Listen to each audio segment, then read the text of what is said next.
For years, we thought he was long and sleek, but the reality is that he was thick, chunky, and straight up robust. Dunkleosteus was an early type of fish which had bony armor that protected its head and body. These bony boys were at the top of the Devonian food chain and were considered to be one of the bigger fish of its day.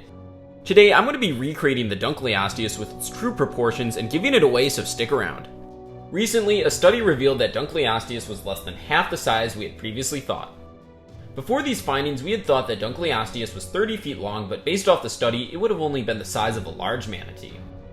Although the Dunkleosteus was only 12 feet long, it was still an apex predator and had the mouth to prove it. Its jaw would have been insanely fast and powerful, and this thing could have made short work out of crushing ammonite shells. On top of that, the Dunkleosteus could have been pretty fast based off the fact that we found some pretty agile fish skeletons in its stomach.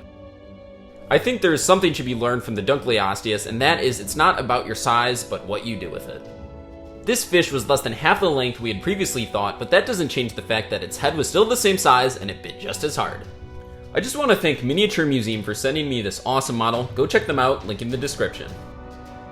That is it, folks. I hope you enjoyed watching me recreate this iconic fish in its new updated proportions.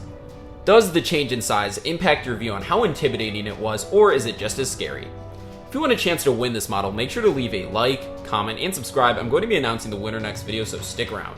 Until we meet again, keep it Cretaceous.